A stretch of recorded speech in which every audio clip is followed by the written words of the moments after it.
It's not live yet. It's live now. now. I told you you're live. Now we're live. Okay. So sorry for the few second delay as we're getting ready here to record episode 112 of PodcastPD. If you're hanging out in the chat, let us know who you are, where you're from, all that good stuff. And we've got a great episode planned for you tonight. So this will be a fun one. Mm-hmm. And shall we get right to it? Let's do it. All right, let's do it. Coming up on episode 112 of PodcastPD, sponsored by Streamyard, we're going to speak with Amber Harper from the Burnin Teacher podcast to tackle educator burnout and how you can overcome it during this challenging period in education. Let's start the show. This is PodcastPD, the show that provides you with anytime, anywhere professional development. Our conversations and guests will provide you with the learning you might get in a faculty meeting or on a PD day. Except you're going to have more fun with AJ Bianco, Stacey Lindis, and me, Chris Nessie. Let's start the show.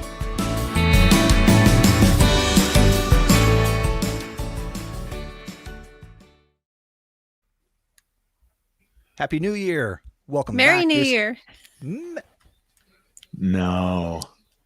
I did it. Oh, I cannot believe you did it. I can't do it now, so I'm done. That's it. All right. The show is over. Go in peace. Show's over. Happy 2022.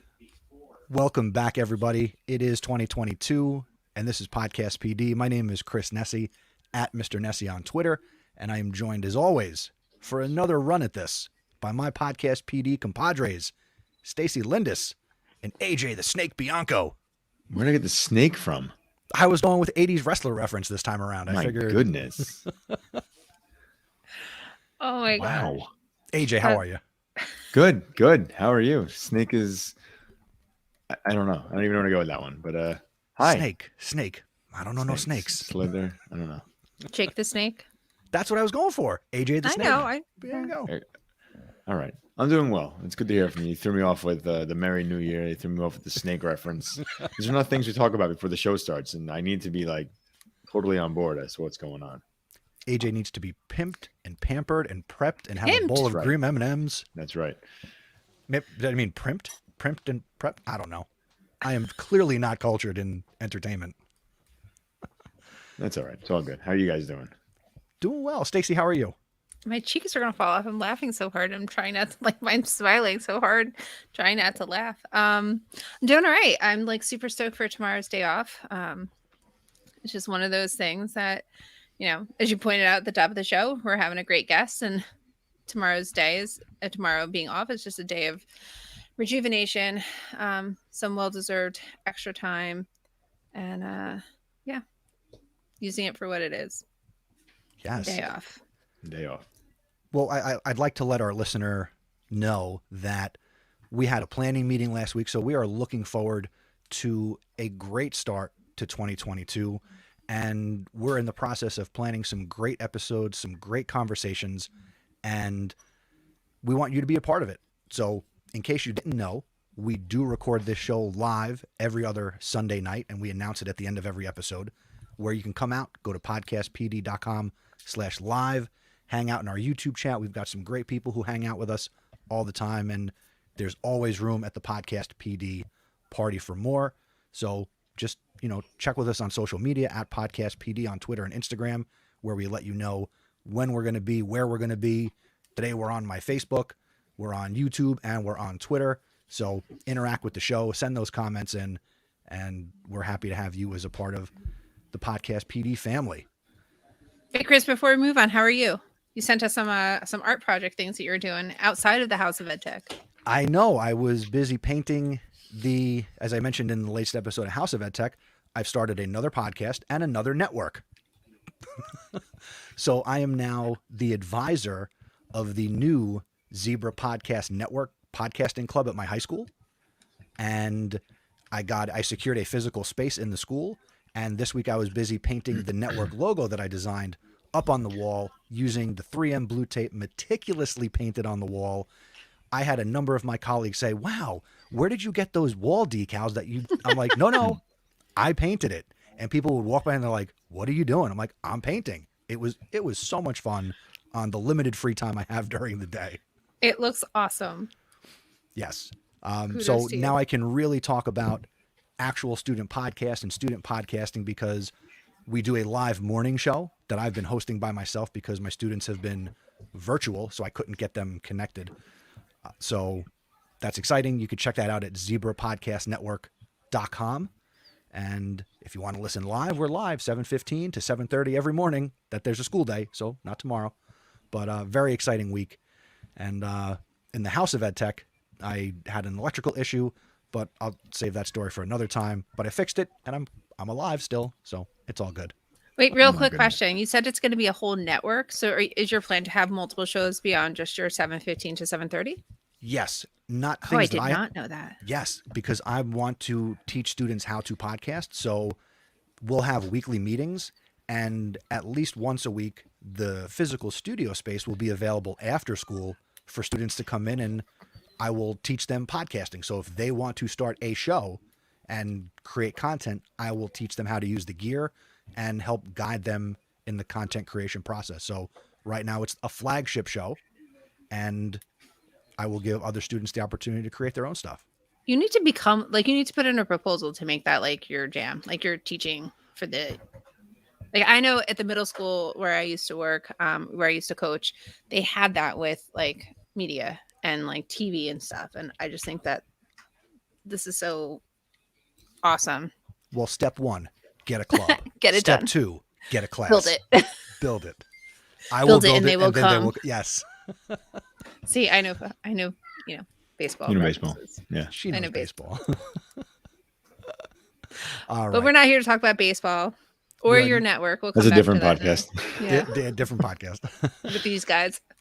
All right. So we're going to welcome on our guest, and our guest here in this episode is none other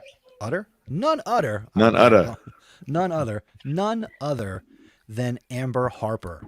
Amber is an educator, author, speaker, and teacher burnout coach whose mission is to activate teacher self-empowerment to help teachers beat burnout and live a happy, fulfilled life. Amber is the author of Hacking Teacher Burnout, and she is the host of the Burnin Teacher podcast, where she provides actionable steps, inspiration, and support for educators dealing with burnout. Welcome to PodcastPD, Amber. Thank you so much for having me. I was sitting here in the background laughing my head off at you guys. You're hilarious. I'm just so happy to be here. Thanks for joining us. Very glad to have you, Amber. Thank you so much for having me. And I would be remiss if I did not say that Amber and her podcast are proud members of the Education Podcast Network. So we're doing a little crossover action. So we brought her here to burn down Podcast PD. I mean, we're going to talk about burnout. Burning in. Yes, we are. Burning in. That's right. One part burnout, all other parts action, inspiration, and support. So Love it. let's do this. All right. I think I have the first question. I just closed that tab. So hold on one second. Sorry. All right. So we sent you some of the questions ahead of time because some of them are a little bit tricky, but I think that this one might be easier for you to answer. It really has me thinking. So what's the difference between feeling burnt out versus just being tired? I remember reading like the Adam Grant New York Times article about languishing versus like, I think it was depression. And like to me, it kind of feels the same way, like it has like that same feeling. So what is the difference between being burned out and just being like dead tired? It's a really good question. And there are a lot of similarities between burnout and depression. One can in fact lead to the other. But if we're just talking about the feeling of sort of exhaustion, that feeling of being tired versus burned out, I make it very, very simple. If you are somebody who is tired could be something that is a season. You are tired for some reason in your life. Something is happening that is causing you to be extra tired. So for example, you have a new baby, you're not getting the sleep you need, right? Like you're going to be tired. This is a season that you're going through.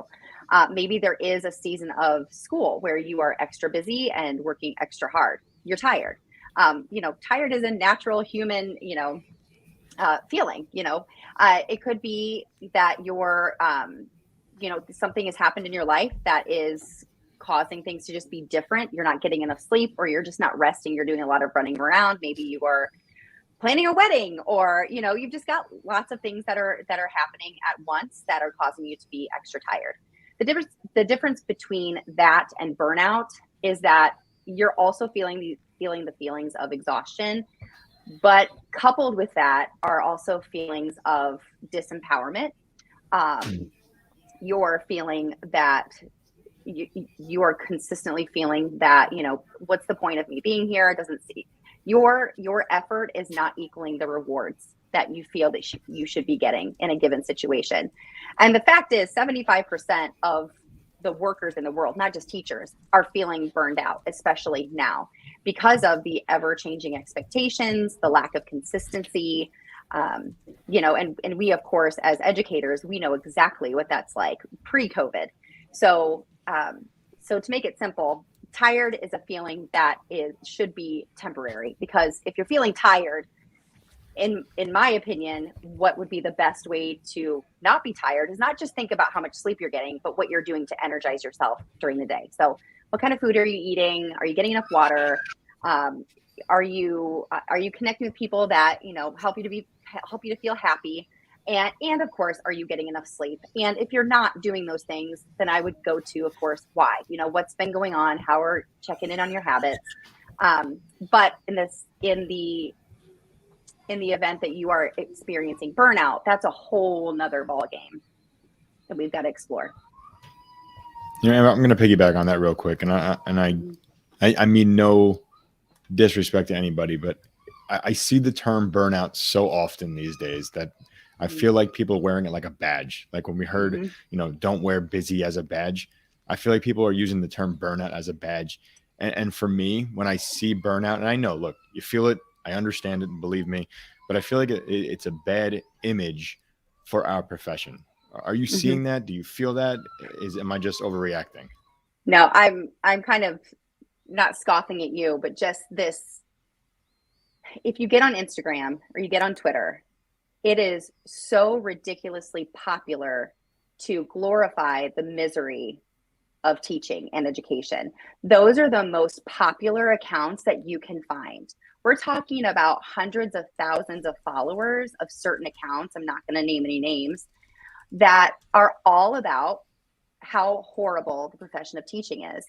And the most popular reels, the most popular TikToks are also talking about how horrible teaching is. And on TikTok, I just want to jump in. You got teacher quit talk. Like that's like it's a type of content you could see where people are just like, hey, put my letter in today. Now I'm off to be whatever. Or it's just like, come on. Yeah. And what's really interesting about that is that when I created Burnin Teacher, I didn't create it to help teachers to feel like they have to stay in the classroom. Like, Amber, you teach kindergarten, you need to figure your crap out so you can just keep teaching kindergarten. That's not what it's about. But I'm also, it's not a program or a process rather that helps teachers to get out of the classroom, like leave this crap behind. What it was created to do was to help teachers to really process and think inwardly, build some self-awareness, really think about your values, what's truly going on, how long it's been happening. I'm really putting this into a very quick summary, but to help you to take actionable steps forward that are you're not just kicking education to the curb and just quitting, but you're really trying to be proactive about what's truly happening that's causing that chronic exhaustion or that chronic frustration, anxiety, that's causing you to think that quitting is your only answer. And for some people, it's after they go through this process, they do decide that that's what's best for them.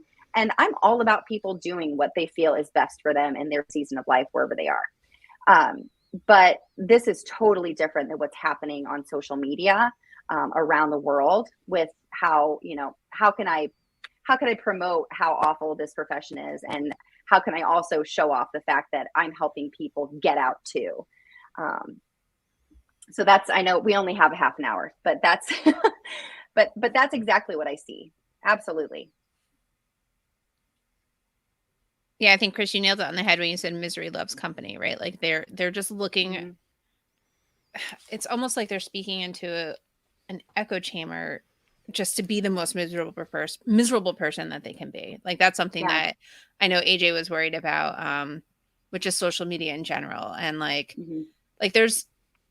we talked about it on the side when we were talking about what our next episode was going to be. And I understand putting out your truth, but I don't understand how educators feel the need to perpetuate and constantly promote, like you said, promote negativity. That's just not what I'm about. So like, No. be negative, find a solution is like, have a negative moment, look for an answer to that. Well, there's a difference between venting Yes. and being real and embracing the suck and saying, this is happening and this is hard. And I hate the way this makes me feel.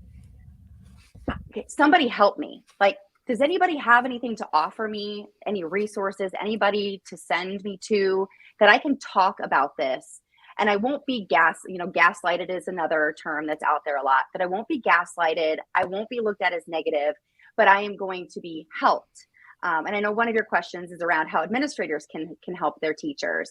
But quite frankly, it's very hard to know how to voice what it is that you're feeling, especially now with all the negativity that's out there, and really know how to get the help that you need. And that's what I talk about this in Hacking Teacher Burnout and in the mastermind. We talk about this a lot, is that who you go to for that help really matters. Because if you surround yourself with a bunch of negative, crabby, cynical teachers, and you go to them and you talk about what's been happening and how hard it is for you, that you are not going to be met with solutions. You're going to be met with, oh yeah, you won't believe what he did to me in my classroom the other day. And it's all of this fuel and this fire that you don't need. It's not helpful advice. It's hurtful. And that's unfortunately, I mean, that was one big reason I created Burnin Teacher, because that's all I knew was the venting, and of course I knew that you shouldn't go to a teacher's lounge if people are, always talking badly about parents and students and other administrators, etc.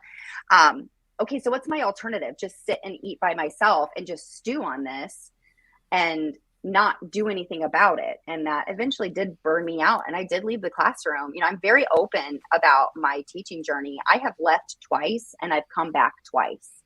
And unfortunately, when I really needed some serious help, all I could find were Pinterest-worthy solutions that are very one-size-fits-all. And burnout's really personal. It's very deeply personal, because it could have to do with a traumatic experience that you've had in your life that's just set you off into these patterns and these negative habits, negative mindsets, negative self-talk that just continues to drag you down. So who you talk to about your challenges really does matter, and who you follow on social media matters. I don't know about anybody else, but I feel like for me, I feel that there are things that annoy me, and there are certainly things in this profession that bring me joy, pandemic or, quote unquote, normal times. Right. And I have found it valuable to find the people that, not that they're going to, placate me, just agree with the things that I say, but there are people who I can commiserate with and we can vent, but these are the same people that in our faculty break rooms that I can have great conversations with about teaching and social studies and what we're doing in our school. And, are there people who are, curmudgeons? I'm not even talking about the old veteran teachers who, should be fossilized. I'm just talking about, like, there are just people who, like, what are you doing? Like, why are you a teacher still? Or why did you ever get into this? So it just goes back to find the people who you can get good stuff from and are willing to give good stuff to. And sometimes that room to vent is going to be helpful. Oh, for sure. 100%. But if that's where it stops, that's where it ends, that's where the issues really become more serious. So I call them, think about your circle.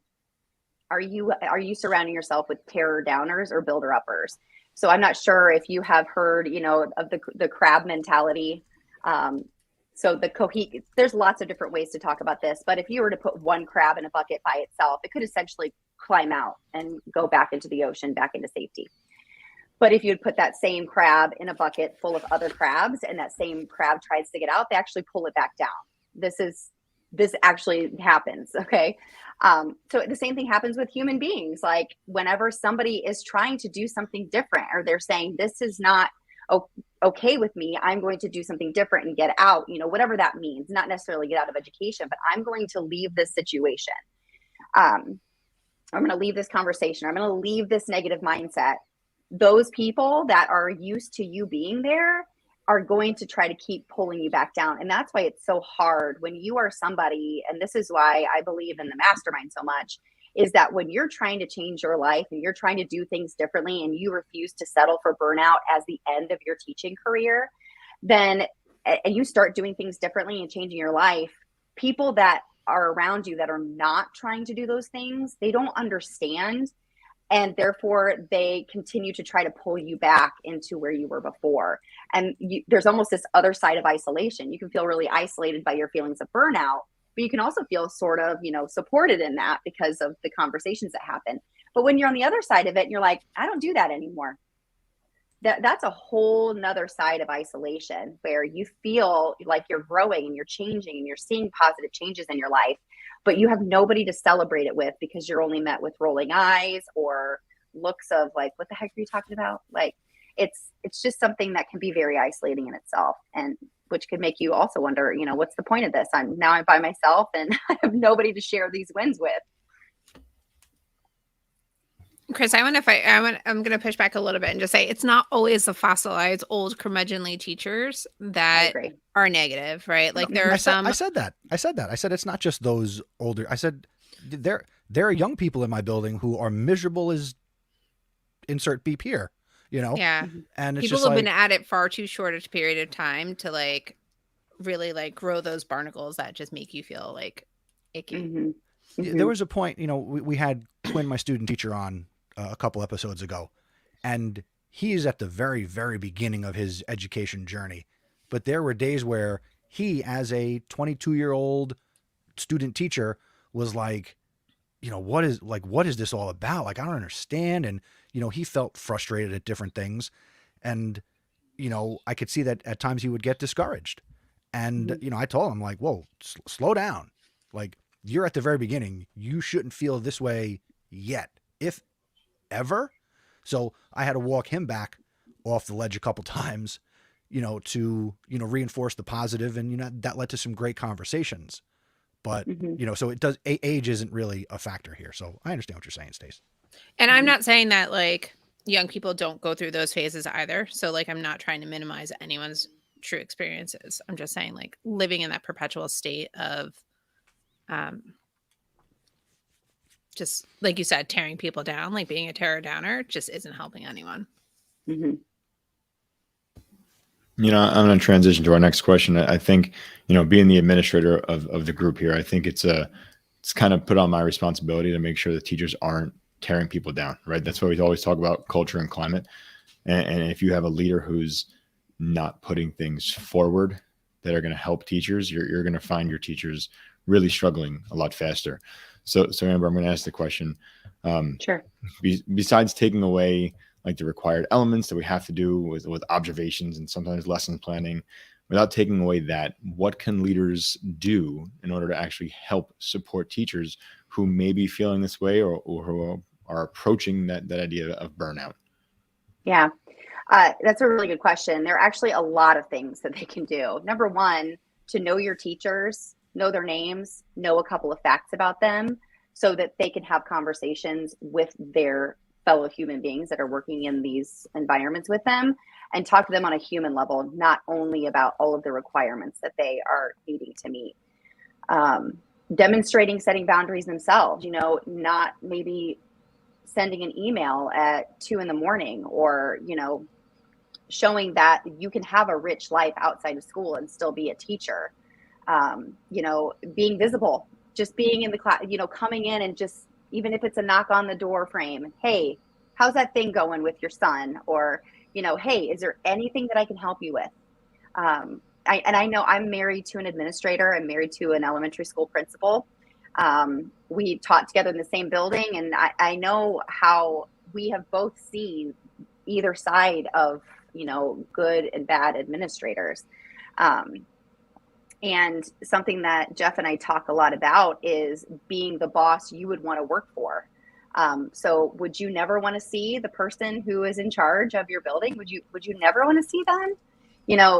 I think it's just so important that administration show up at times other than observations, and being willing to discuss issues that are bothering teachers that are possibly within their control. Because our buildings are packed full of type A perfectionist, control freak workaholics. Like, it's just, and that could be something too, Chris, that you're talking about with your student teacher, that we dive in head first. Like, we're doers, and we want to fix everything, and we want to do all the things. And that's only healthy to a certain point.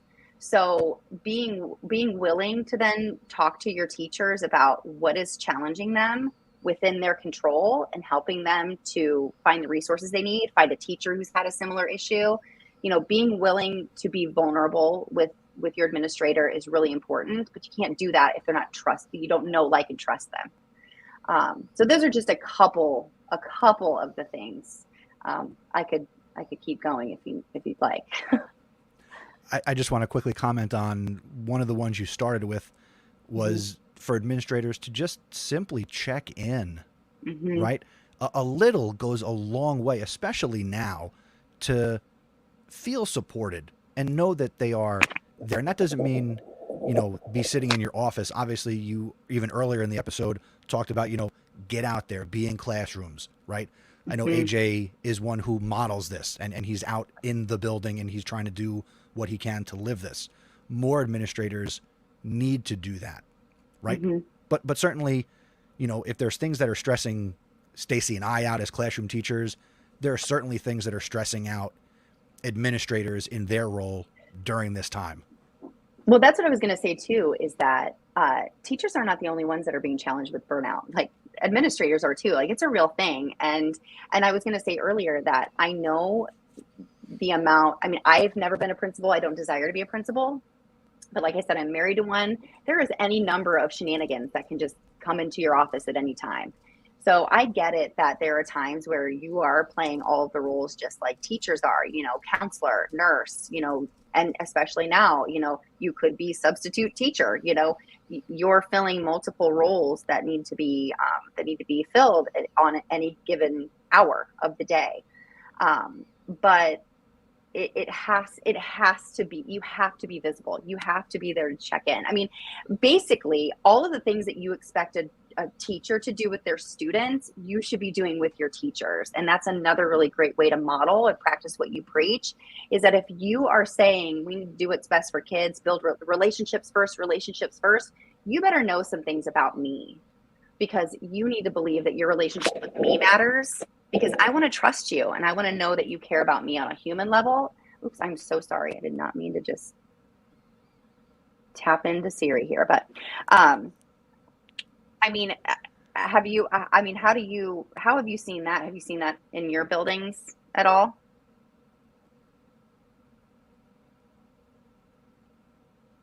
I think one of the things that I've seen is, like, our administrators are trying to be very, like, approachable. They're trying to be visible, like you're saying. They're trying to get into our classrooms. And I noticed it a lot last year, because I was in school, and I was one of, like, a very small minority of teachers who were in person last year, and they definitely made time to be visible. And I think this year they're still making that effort with everyone being back, and that's been really helpful and like, just nice to see. And even the other day, our principal came down. He had to speak to my co-teacher, and before we were, he hung out, like you said, knocked at the door, hung out for a little bit just to see what was going on. We're in the middle of morning meeting, and we're like, hey, come join us. We're in the middle of a game. He was like, I don't know the game. And it was like real quick. He played. The kids got to see him be fun. He's not just that guy who runs the building or, does all the principal type things, but he played he played Zoom Eek with us, and like they'll hold on to that at least until the end of the year. They might not remember it forever, but it makes him a more real person as well, and that's just so cool, you know, like a moment not just for us to be like, oh, okay, cool, he came in, he hung out with us, but a moment for our kids as well. And I look for that more than anything else. I agree. Fonz just checked in from Maya Tech Life. I work with curriculum and instruction and see that those leaders have no idea of the culture their directives create in classrooms at this time. I might be putting myself out there in a weird way. However, I see those directives. I'm a classroom teacher, and I'm going to be honest. If I don't like it, I don't agree with it, I don't do it. Same. Going to be honest. Yeah, exactly. Well, and you wouldn't want as an administrator, don't ask people to do things that you aren't willing to do yourself. So be careful of the requirements that you're pressing upon your teachers, and really check yourself. And I'm coming again from a coaching perspective here. Like, I have these conversations with teachers, like, you need to check yourself before you literally wreck yourself. Like, building self-awareness and being reflective on why, not just why are you a teacher? Because I ignite and I inspire, but no, like, why, like, why am I doing this? Why am I asking people to do this? Is it because I don't trust them? Is it because this is the way it's always been done? Is this, why is it that I'm asking teachers to come to 3-4 meetings a week during their plan time? Why is it that I'm asking for lesson plans to be turned in?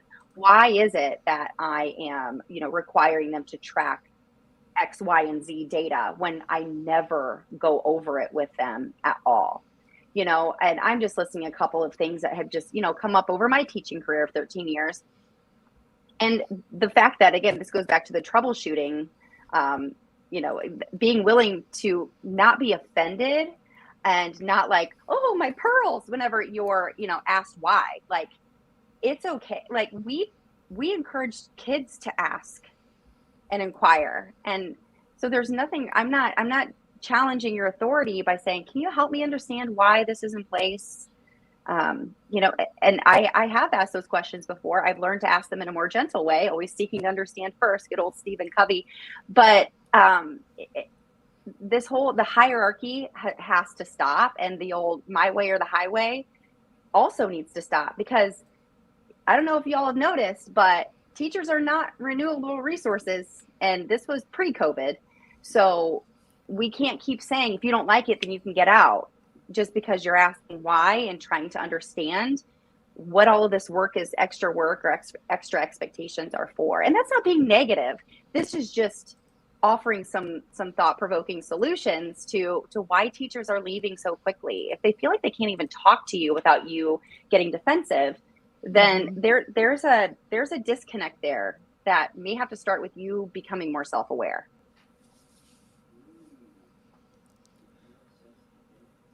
All right, before we turn our attention to the third leg of this conversation, where Amber is going to share some top tips for turning burnout into not burnout, so I guess getting burned in, which is what she's the guru and the expert at.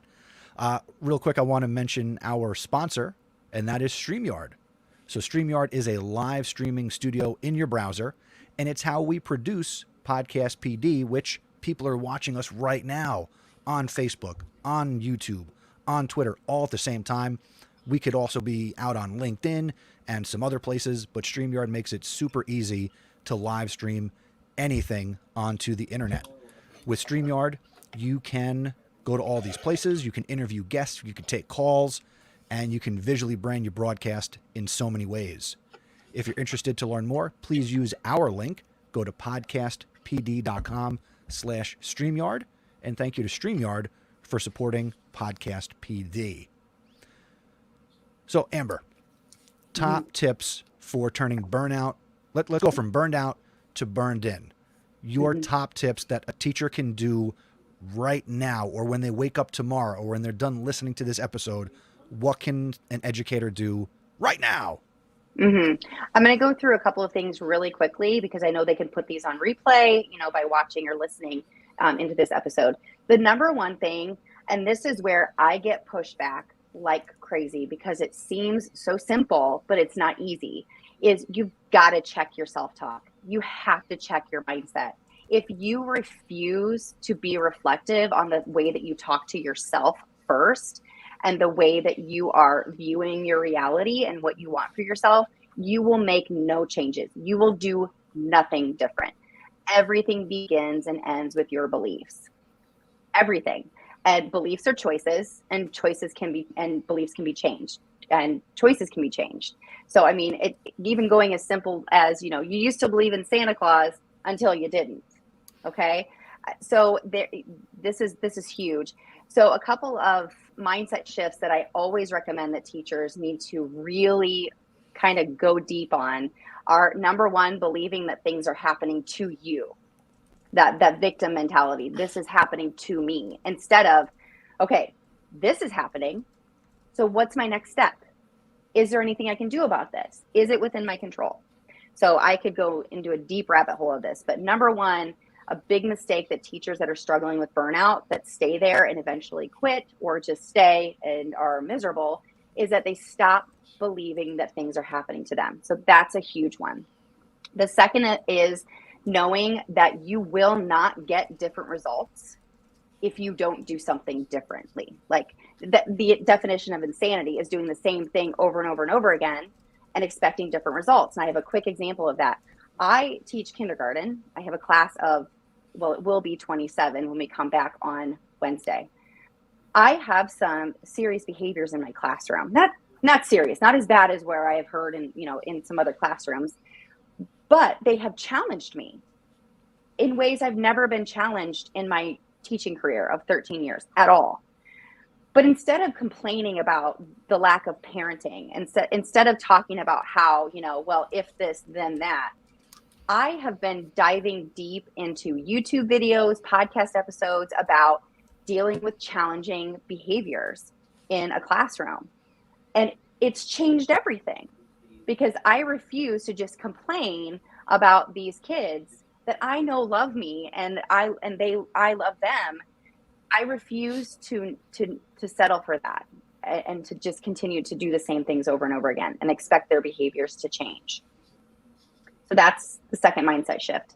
The third one that I talk a lot about is that you can't say, well, when I have this, then I will do these things and I will then be whatever. Okay. So when I have the time, I will do the things that I need to do to be happy. So my big thing is we have to flip that. Instead of the have, do, be mentality, we need to do the be, do, have. So I want to be happier in my career. So I'm going to be happy and I'm going to do the things that a happy person would do. And I am going to live that happy life. And I will therefore have happiness. Now happiness is a very broad, very relative, very subjective, right, idea. But let's talk about like being organized. Okay. We can't say, well, when I have time in the summer, then I will get organized and then I'll be an organized person. No, I call BS on that. Like if you want to be somebody who is more organized and you don't have clutter in your home or your classroom, you be that organized person now. That doesn't mean you have to tackle everything right today, but you have to start doing the things that an organized person would do in order to be an organized person and to have organization. So again, that's a very simple way of looking at that. But if you don't adopt some of those critical mindsets, you'll fall right back into your bad habits. And this is one of the things in Hacking Teacher Burnout, we always have like a pushback section, is that, well, I've tried these things before and they don't work. Okay. So what was your next choice? Like, what was your next step then? And quite frankly, it goes back to checking your habits. If you're exhausted and you feel like crap all the time, check your habits. What are you putting into your body? How often are you getting physically active on a regular basis? How much water are you drinking? Are you drinking pop every day at 8:30 a.m.? Or are you drinking some green tea and some water? Who are you hanging out with? Check your circle. Again, we've already kind of talked about this already. Check that self-talk. That matters. All of these things will have a significant impact in you deciding what your next step is, because a big issue, and these are some episodes I want to suggest to you later. burnout comes from, of course, that all of that effort is not equaling the reward, and rewards are different for different people, different personalities.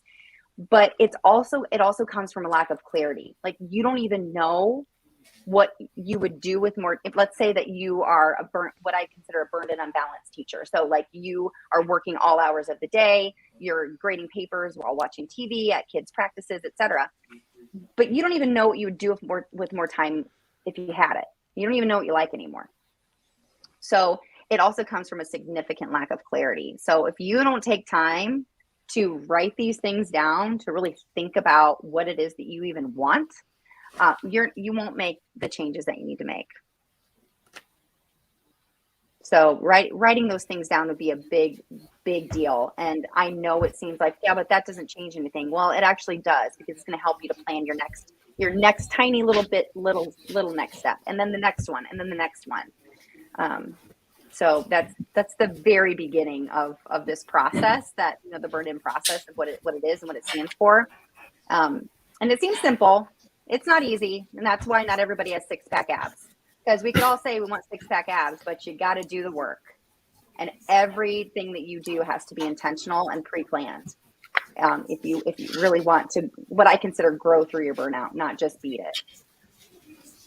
Those are some fantastic tips, Amber. Thanks. Yeah, Amber, I like those, because it's not, you said it, it's not simple, but it's things people don't think about, because when they're caught in the moment and they have the feels, you know, they forget about all those things. So they are a simple approach. And the thing I like most about it, it's not just positivity, blow smoke, and hope things will get better. These are actually methods that people can do in order to help themselves, and not just wish on a star that it'll get better afterwards. Yeah. And one more simple thing that I could suggest to you too, AJ, is taking some deep breaths. Like, this is the difference between, like, just telling a teacher, well, we're going to all meet as a staff, and we're going to meditate, and we're going to practice yoga. Okay. We can't, and this is a good tip for administrators too, is that you can't assume that all teachers have the mental strength naturally to process all of these things that are happening. There are I know some teachers that they are like ducks. They let everything roll off their back. They are positive, like, not all the time, you know, they have hard days, but they don't let that crap get to them. Like, I am not that type of person. I will absorb everybody's energy around me. And I have learned through all of these things that I talk about how I need to shut that off. You don't wear that. Like, that's not my burden to bear. I'm not going to do that anymore. And that has come with a lot of practice. And this is why, you know, yoga is great. I do yoga at least once a week. Meditation's wonderful. Some teachers are not ready for that yet. They're not. And that's a Band-Aid on a gaping hole. And it even can kind of come across as being a little patronizing. If you just took care of yourself. Self-care. Yeah. This is the self-care that I talk about is a lot deeper than, you know, these Instagram worthy ways of caring for yourself. I get my nails done. I love it. Makes me feel pretty, but it's not going to solve my terrible relationship with my principal. If I had one, I have a great relationship with my principal, but it's the hard work you have to do to figure out, okay, like, I have this terrible relationship with my principal. What am I going to do about it? Because complaining to Becky down the hall is not going to solve anything. Or even getting your nails done and talking to your manicurist about it. Exactly. She doesn't care. Exactly. She doesn't care. No. Oh my God, Becky. You still have some of those teachers who thrive because they want that conflict, and they don't want things to get better because it helps them, makes them look good. Yeah, absolutely. It reminds me, AJ, when we would talk about the energy bus, right? Like making sure that you're like, so for listeners who haven't read John Gordon's book, The Energy Bus, or even couple it with the no complaining rule, right? Like, that's a lot of like mindset shift that needs to take place. And I think it's really important. Yeah. And like what Greg just said here, thanking, writing letters to teachers, thanking them and telling them why they're appreciated, giving shout outs and call outs to teachers that are, you find positive things about them. Again, no different than what you would want a teacher to do in a classroom. right? Don't only call me to your office or acknowledge me if I've done something wrong, you know? So, It makes you do feel we need- seen. Yeah, it does. We want to be seen. We want to be heard. And I think that's a really big reason for burnout too, is that people don't feel seen. They don't feel heard. And especially when chaos is consistent. Like one of the only consistent things is chaos lately. There seems no time to call teachers out and to notice the positive, because we're all just trying to do the best we can with what we have every day right now. And sometimes there's not a lot to work with. So, but that's where that mental strength comes in, that comes from doing this work. Oh my goodness, that's so simple. Love that soundboard, Chris. So there. AJ, you didn't even have to move your mouth for that. I know.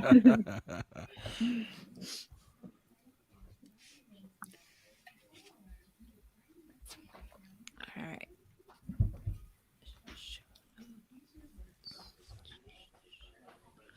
Oh, final question is mine. Sorry. I knew there was something I was missing. All right. So we always ask our in-person guests or virtual guests, whatever it is, what is your ideal professional development to give or to take part in as a learner? Well, as I just mentioned with my challenges with some of my student behavior, I would say it is in the moment, what is challenging you, anything that you can find, whether it be a book. I subscribe to Blinkist so I can listen to books quickly.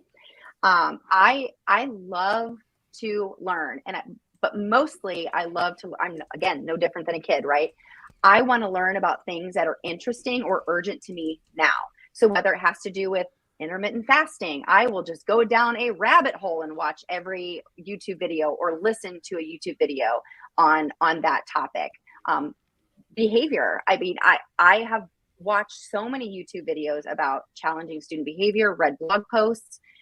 So my favorite type of PD to engage in is all of these. I mean, you can find any answer to any question on the internet for free. And there's no need to wait. So I'm not going to wait. I'm not going to sign up for a professional development that's happening at the end of March for student behavior and travel down to Indianapolis to watch somebody that may not even be valuable to me. Like, I'm going to Google it. I'm going to apparently now TikTok is even more popular than Google for finding solutions and getting help. So maybe you TikTok it. I don't know. I'm just diving into that world. But don't wait. Like, there's no need to wait. Why would I wait? If I have an urgent need now that's going to help me to be happier as a teacher or as a mom or as a wife or whatever, I'm going to look it up now. And I cover all of that in E. So Burned In is an 8-step process.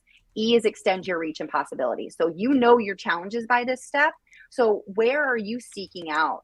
Where are you extending your reach and saying, oh, I'm going to watch that video over there. I'm going to read that book, or I'm going to ask this person this question. There's absolutely no need to wait.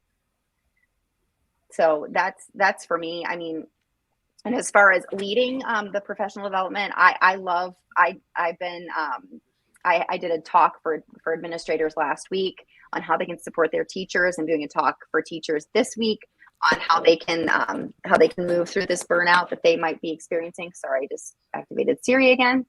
And anytime I can do things like this, podcast interviews, anytime, because it's another piece of information that's out there in the world for someone to find and to get what they need when they need it. Now, Amber, speaking of podcast, great transition, good help on that one. You are also a podcaster. So people who maybe on this episode of Podcast PD are only for the first time hearing about you and the Burned In teacher and you also podcast. So why don't you quickly, and that's going to be our recommendation for today. So when you're done with this, you're going to want to go and check out Amber's podcast, the Burned In Teacher Podcast. Oh, that's a great frozen frame there. Oh, I wish we could take a picture of that. That's wonderful. Oh, I can. Hold on. Take a picture of that, share it out to the world. I just did it. Nice. Nice. I love it. Oh my gosh. I'm so sorry, you guys. So I'm wearing my husband's AirPod Pros, and I am not used to just being able to. He has the fancy ones. I don't. It's all good. It's okay. So, We're not getting I'm serious. being It's okay. Yeah, it's Yeah. fine. Chris, you froze, honey. Okay. That At was what funny. point? At what Welcome point back. did I freeze? I don't know, but I got a good picture. You're of asking it. Amber. You're asking Amber to tell her about a podcast, All right. and you were saying it was our recommendation. We'll try it again. The joy of live. Mm-hmm.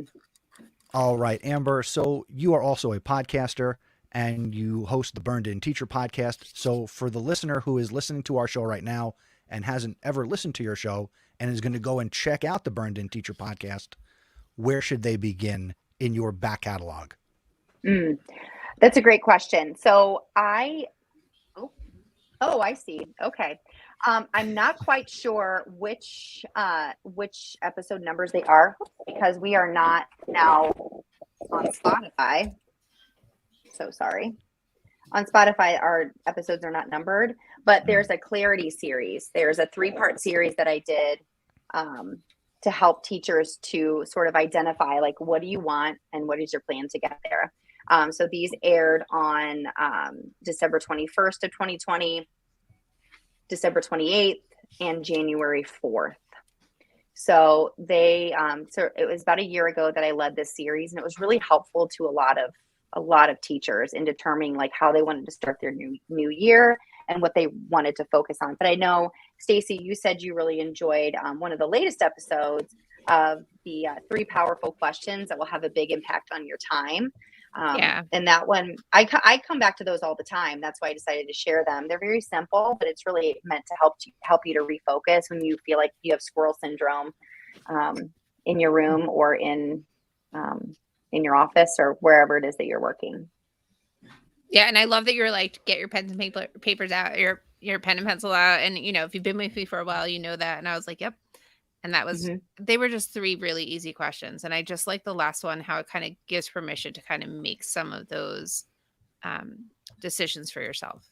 Right? Like, where you use your time, how can you reallocate your time and make some big adjustments. And since time was my one word for this year, that was really exciting to me. And I'm glad it was helpful. Yeah. And real quick, it's if you're listening in a place that has the episode numbers, the Clarity series begins with episode 92, and that is, Are You Coachable? And that's followed by What's Your Rebuttal? And Who Do You Need to Be Now? Yeah, that series was really fun to do. Awesome.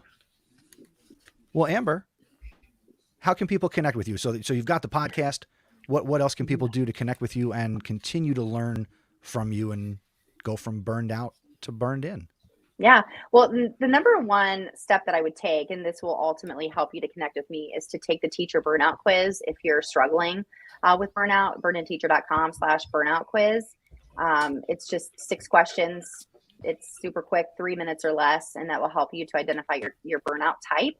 And therefore help you to really kind of hone in on what is challenging you the most at this current season and what steps you can take forward. Of course, you can email me anytime, support@burninteacher.com. I answer my own emails. And you can connect with me on Instagram @burninteacher. I used to be on Twitter quite a bit. That is something, especially since going back into the classroom, I've kind of decided which platform I'm going to focus on. It's been Instagram mostly. But you can, reach out to me on any social media @burninteacher. Awesome. Thank you so much for being here on this episode of Podcast PD. Amber, you provided a lot of insight, and certainly I know that probably all 3 of us will go back and re-listen to this. And that's me saying it after I edit it and publish it. I will go back and certainly listen again. So Absolutely. If you're listening to this and you got value, make sure that you share it around, because if Stacey, AJ, and I are feeling like this, there are certainly lots of educators feeling something right now. And certainly, Amber, your words can help us, and you provided a lot of strategies that can also help out as well. And people can check out the show notes at podcastpd.com/112. That's 112. And thank you so much, Amber. Thank you so much for having me. It was an honor. All right. Time to do the magic, Chris. Well, before we do the magic, I do want to quickly Sorry. thank our executive producers, Stephanie Scrocky and Sandy Hartman. If you want to support what we're doing here and you get value from the show, you can go to podcastpd.com/executive producer. And I actually took the time to take one of these out. You get a handy dandy sticker to put on your laptop or your favorite mug or your, what's that really fancy hydro flask? Maybe you've got Hydro one of those. Stacey's got two. She's rich. No, I have one hydro flask and a cheap bottle from Target. I drink a lot of water. Good for you. He froze again. He froze again. Oh, he's frozen again. Oh well, look, become a producer, get stuff, stickers, t-shirts, whatever. Yeah, you could do it monthly. You can do it yearly. Oh goodness, poor guy. And he froze again. It must be really cold over there where he is in the world. Well, it's I snowing think this here in part's Jersey, so maybe recording. that's why. Yeah. Oh yeah, he is getting that winter storm. Yeah, we all are. Yeah. No, are you all on the East Coast? We're all in Jersey. Yes. You are all in Jersey. Okay. Well, Yeah. buckle Where up, are you from? buttercup. Because I heard that pop and I was like, ooh, Yeah. that's not a Jersey thing. I'm in Indiana, Northeast Indiana. So right now, all the weather channels are calling Indiana the donut hole because storms are either going under us and coming back up. The next one that's coming is apparently going over us. Oh, wow. That's So cool. yeah, it's kind of crazy. Nice. I think Chris came back and froze again. Yeah, he sure did. Sure did. Hey, Chris, Chris. let's do the magic. Let's do the magic. All right. Well, it is time to say goodbye. So say goodbye, Christopher. Goodbye, Christopher. Say goodbye, AJ. Goodbye, AJ. Say goodbye, Amber. Bye, Amber. Bye, Podcast PD.